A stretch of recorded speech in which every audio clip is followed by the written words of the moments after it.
உலக தமிழ் மக்கள் அனைவருக்கும் வணக்கம். என் பேர் மாரி. இது தொடு வானம் யூடியூப் சேனல்.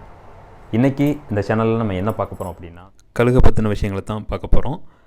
இது ஒரு ஷோவாகவே அந்த பேர்ட் பார்க்கில் வந்து கண்டக்ட் பண்ணுவாங்க. நம்ம இதுக்கு முன்னாடி பார்த்த ஷோ மாதிரி இருக்காது. அதாவது கிளி பேசின மாதிரி இது பேசாது, பாடாது. பட் இந்த ஷோவில் என்ன பண்ணுவாங்க அப்படின்னா, ஈகளை பற்றின விஷயங்களை வந்து எக்ஸ்பிளைன் பண்ணுவாங்க. இந்த ஷோ காலையில் கரெக்டாக 10 o'clock வந்து ஸ்டார்ட் பண்ணுவாங்க. நாங்கள் கொஞ்சம் லேட்டாக தான் போனோம், ஒரு 10 minutes. அதனால் ரன்னிங்கில் தான் போனோம் இந்த ஷோவை பார்க்குறதுக்காக.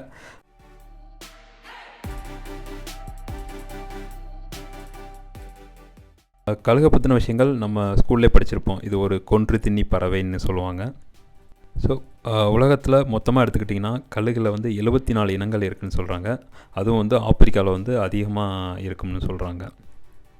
தமிழ்நாட்டில் பார்த்துக்கிட்டிங்கன்னா ரொம்ப சின்ன சின்ன கழுகாக இருக்கும், பார்த்துருப்பீங்க. பெரிய பெரிய கழுகு இருக்கக்கூடிய இடங்களும் இருக்குது. அதே தமிழில் இதோட பேர் வந்து நிறைய இடத்துல வந்து டிஃப்ரெண்ட்டாக சொல்லுவாங்க. தமிழில் ஏலால், கழுகு, கங்கு, கங்கம், கூலி, பருந்து, பனவை, பாரு, பூகம், வல்லூர் என நிறைய பேரை வச்சு கூப்பிடுவாங்க. இதில் பார்த்திங்கன்னா இதோட கலெக்ஷன் எப்படி இருக்குன்னா, நம்ம ஊரில் கேள்விப்பட்டிருப்பீங்க, பிணந்தின்னி கழுகுகள், பாம்பு பருப்பு, கரும்பு பருப்பு, குடுமி ஏலல், ஹார்பி கழுகு அப்படின்னு நிறைய பேர் வச்சு கூடுவாங்க இதோட இதை.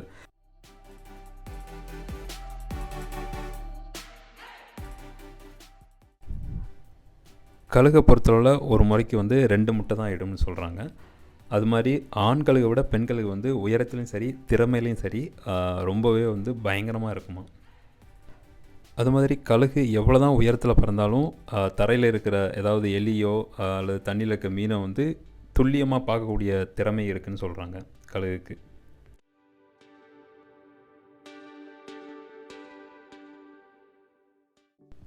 கழுகை பற்றின இன்னொரு முக்கியமான விஷயம் என்ன அப்படின்னா, இது ஒரு ஸ்டேஜுக்கு வரும்போது, அதாவது ஒரு பருவ காலத்தை அடையும் போது இது வந்து ரொம்ப வயசான தோற்றத்துக்கு மாறிடுமா. அதே போல் அதோட நகங்கள் அது எல்லாமே வந்து உருந்துருமா. ஸோ அந்த டைம் வந்து இதால் வேட்டையாட முடியாது, நார்மலாக எப்பவும் போல் வேட்டையாடி சாப்பிட முடியாது. அந்த ஒரு ஸ்டேஜை மட்டும் கடந்துருச்சு அப்படின்னா இது மறுபடியும் ரொம்பவே பலம் கொண்ட பறவையாக வந்து திரும்ப வருமா. மறுபடியும் அதோட நகங்கள் வந்து வளர்ந்து மறுபடியும் பழைய மாதிரி வேட்டையாடுமா. இன்னும் ஒரு சில பறவைகள் வந்து இந்த பீரியடில் வந்து அதால் வேட்டையாட முடியல, சரியாக சாப்பிட முடியாமல் தானாகவே இறந்துடுமா.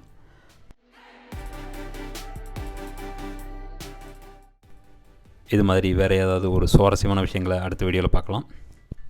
ஸோ இந்த வீடியோ பிடிச்சிருந்தா லைக் பண்ணுங்கள். சிங்கப்பூரில் வேறு எதையாவது பற்றி தெரிஞ்சுக்கணும் அப்படின்னா கமெண்டில் சொல்லுங்கள். மறக்காமல் சப்ஸ்கிரைப் பண்ணுங்கள். அடுத்தடுத்த வீடியோவில் பார்க்கலாம். தொடர்ந்து இணைஞ்சிருங்க. தொடு வானம் தொடரும். நன்றி, வணக்கம்.